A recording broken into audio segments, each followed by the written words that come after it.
We're into that section of our study on Proverbs now, where we take a look at a range of Proverbs dealing with a specific subject. The book of Proverbs doesn't put all of the themes and subjects Proverbs covers together in neat sections. That's why we don't have subheadings in our Bible here in the book of Proverbs that say, parenting, gossip, the tongue, and then each subheading has a couple dozen verses all on each of those subjects. No, the subjects are scattered at seeming random across the 20 chapters. Now, as you can imagine, it presents a challenge to the one who is teaching Proverbs.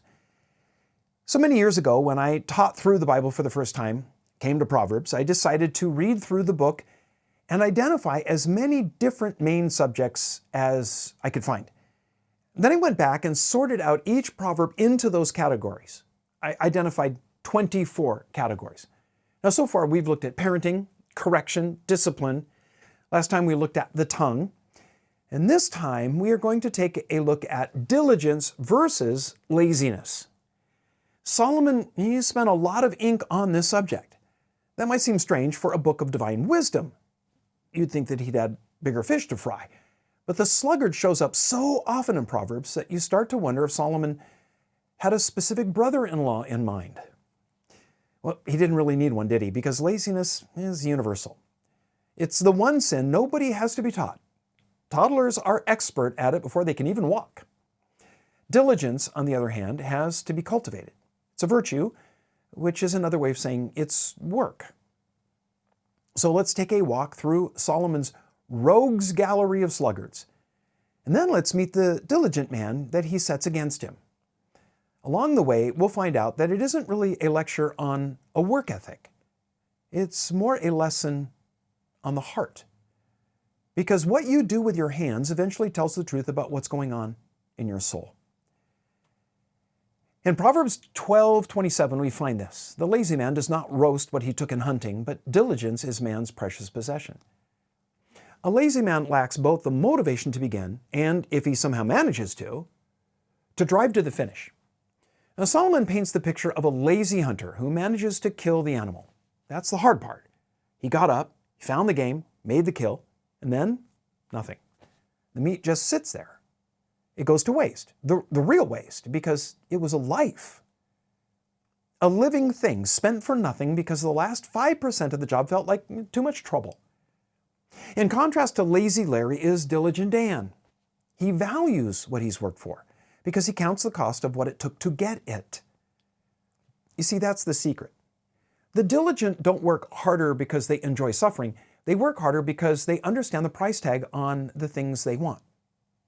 You don't leave a hard-won kill to rot because you know exactly what it costs to get it. There's a subtle, unmentioned point here that's worth pressing in for.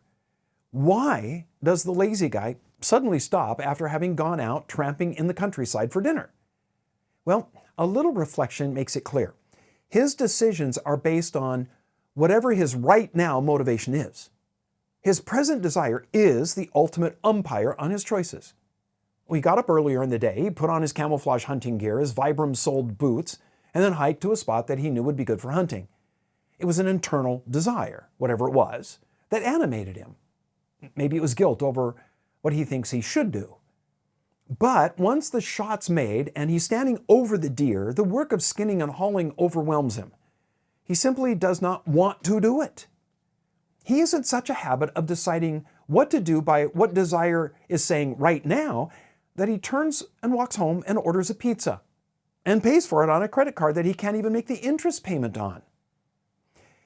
In Proverbs 10 verse 4, we find this: he who has a slack hand becomes poor, but the hand of the diligent makes rich. Solomon loves this hand language. He uses it as a stand-in for the whole disposition of a person.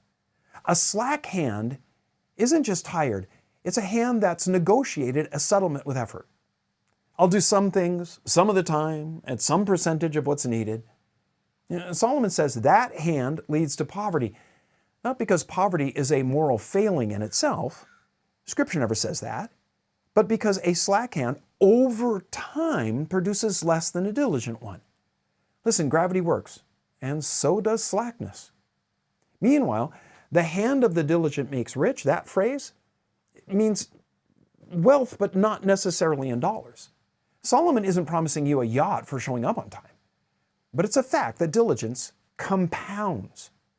A little effort applied consistently over years becomes a life that has something to show for itself. Benjamin Franklin, who never met a proverb he didn't try to improve on, put it this way: diligence is the mother of good luck, which is really just poor Richard rephrasing Solomon a couple thousand years later. And then we have verse 5 of Proverbs 10. He who gathers in summer is a wise son. He who sleeps in harvest is a son who causes shame. And the idea here is that timing matters. There's a season for gathering, but it doesn't last forever. The wise son reads the calendar and acts while the acting is good. The other son looks at the same field, the same ripe grain, and decides that a nap is a more pressing priority. Now here's what stings about this proverb. Solomon doesn't call the sleeping son foolish. He calls him shameful. That's a family word. It means the rest of the household, the ones who did get up and bring in the harvest, now have to explain him at dinner parties. Laziness isn't a private vice that only costs the lazy man something. It embarrasses the people connected to him. Somebody always ends up covering for the guy who slept through harvest. Proverbs 13:4 says, "The soul of a lazy man desires and has nothing, but the soul of the diligent shall be made rich." This is one of the saddest verses in the whole collection, because it's not describing a man who doesn't want anything. He wants plenty. He's got desires the size of Texas. He just has no intention of doing what it takes to get them. Solomon's phrase is almost comic if it weren't so tragic. His soul desires and has nothing. He wants, but the wanting never produces anything. Listen, wishing is free. Getting requires diligence, and diligence is the one currency the sluggard refuses to spend. Contrast that with the diligent soul, which is made rich, not necessarily in the bank account sense, but full, satisfied, having something to actually show for its wanting. Desire without diligence is just daydreaming with extra steps. Proverbs 20 verse 13 says, "Do not love sleep, lest you come to poverty. Open your eyes, and you will be satisfied with bread." Now take note that Solomon doesn't say don't sleep. Sleep is a gift, praise God. God built it into the created order and commends it in Psalm 127 verse 2. The danger isn't sleep, it's loving it, making the comfort of unconsciousness the goal of existence rather than a tool that refuels you for the next day's work. There's a world of difference between a man who sleeps because he's tired and a man who's tired because he sleeps. Now that phrase of counsel, "open your eyes," it's so simple it's almost, insulting. But that's often exactly where diligence begins, not with some heroic burst of ambition, but with the unglamorous decision to get out of bed. Most of the diligent life is just showing up dressed and ready to go. Proverbs 21 verse 25 says, "The desire of the lazy man kills him, for his hands refuse to labor." Now Solomon really ups the stakes with this one. This isn't just poverty anymore, it's death. And note the irony. It's not his hands that kill him, it's his desire. The very thing that he thought would make him happy. His wanting, disconnected from his will to work, becomes a slow poison. He's killed, Solomon says, by his own appetite, because his hands never signed on to feed it honestly. There's a spiritual principle buried in there for those with ears to hear. Unfulfilled desire, left to fester without discipline or labor to answer it, it doesn't just disappoint us, it consumes us. It's as true of ambition and lust as it is of the guy who won't get off the couch. Okay, now we have a 5-verse section on diligence. Proverbs 24, verses 30 through 34. "I went by the field of the lazy man and by the vineyard of the man devoid of understanding, and there it was, all overgrown with thorns. Its surface was covered with nettles, its stone wall was broken down. When I saw it, I considered it well. I looked on it and received instruction. A little sleep, a little slumber, a little folding of the hands to rest. So shall your poverty come like a prowler, and your need like an armed man." Solomon takes us on a field trip. He's the tour guide on a master class in show and tell. He doesn't open with a lecture, he opens with a walk. He passes a vineyard, a field that should be producing. producing fruit, and finds thorns, nettles, a wall that's fallen in. The field did what fields do when nobody tends them. It reverted to wilderness. Here's the detail that ought to needle us. The collapse wasn't sudden. It was death by inches. A little sleep, a little slumber, a little folding of the hands. Nobody decides in one dramatic moment to ruin their life, their marriage, their walk with God, or their business. They just fold their hands a little at a time, a little longer each time, until one day the wall is down and they can't remember which nap did it. But then comes the line that makes us sit up straight. Poverty comes like a prowler, and need like an armed man. Not gently, not with a polite knock on the door. Consequences don't ask permission to arrive, they break in. The sluggard thought that he was just resting, but he was leaving his door unlocked. C.H. Spurgeon, commenting on this passage, said something to the effect that sin's approach is always gradual before it's sudden. We drift long before we fall. Proverbs 22, verse 29. Do you see a man who excels in his work? He will stand before kings. He will not stand before unknown men. We turn from the sluggard's collapsing field to a better view. The one whose diligence produces excellence commends him in the sight of others. He will be honored for his skill, whatever that happens to be. Nobody has to campaign for the diligent man's reputation. His work does the campaigning for him.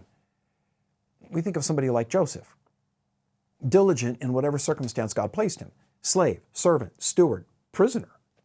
Nobody handed him ideal conditions. He was diligent in Potiphar's house, diligent in a dungeon that he didn't deserve to be in, diligent even when diligence looked from the outside like it was getting him nowhere. And all of it, every faithful, unglamorous, unrewarded season of it, led him to standing before Pharaoh, arguably the world's most powerful man at that point in history. Solomon's proverb wasn't prediction, it was biography.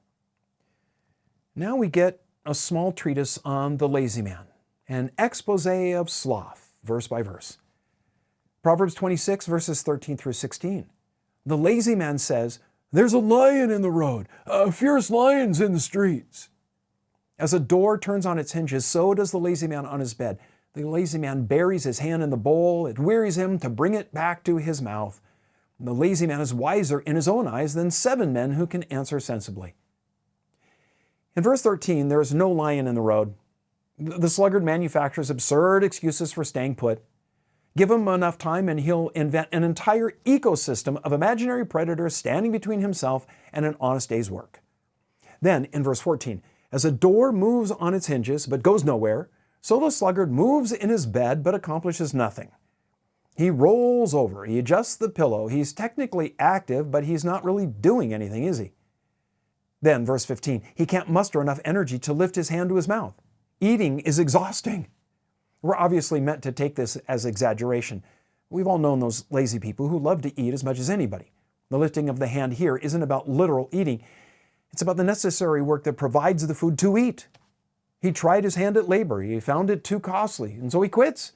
And now even the reward of that labor feels like too much effort to enjoy. And then last, in verse 16, 7 wise men tell the sluggard if he won't work, he won't eat. But he scoffs at them. He's got a plan, you know. He'll figure out how to eat, but he's too lazy to not just work, but to even plan. That's the real danger of sloth. It doesn't change because changing takes more effort than it's willing to give. A man convinced of his own superior wisdom is the hardest man in the world to help. So, what's going on underneath all of this? Well, the root of sloth is a lack of motivation. And motivation, biblically, is never just a willpower problem. It's a love problem. We labor for what we love, and we neglect what we don't. In 2 Corinthians 5, verse 14, Paul discloses what motivated him. For the love of Christ compels us. The love that Paul is talking about isn't primarily his love for Christ. It's Christ's love for people, including Paul, poured out and settled into him. Many things can move us to activity: fear, ambition, guilt, pride. All of them run out of gas eventually.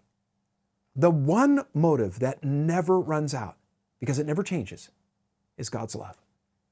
When that love really lands in a person, when we grasp how good and how great it actually is, it stirs something in us that echoes back in a love for God that increasingly loves what He loves. Paul could press through being stoned, beaten, shipwrecked, hungry, cold, despised, mocked, misunderstood, falsely accused, because God's love for people he hadn't even met yet moved him to go and find them. He was willing to endure pain and discomfort if it meant one more soul was rescued from hell. That's the diligence the Psalm's been pointing to all along, even if he didn't have the full picture of it yet. Not effort for effort's sake, not busyness as a badge of honor. Diligence rooted in love, love for God, love for the people that God loves, and a subtle confidence that the field we're tending is worth tending because someone paid an unimaginable price for it. Here's the question that Solomon leaves hanging in the air, and the one that Paul answers. What field are you walking past right now? Your marriage, your walk with God, your work, your calling. And telling yourself it's just a little sleep, a little slumber, a little folding of the hands. The wall doesn't fall down all at once, but it does fall down if we leave that field unattended. The good news is that the same grace that rescues us from sin's penalty fuels a different kind of labor, not a frantic, anxious hustle to earn what we never could, but a settled, joyful diligence that flows from being loved first. So, open your eyes. Get up. The field is worth tending, and somebody far more diligent than any of us already paid the price for it.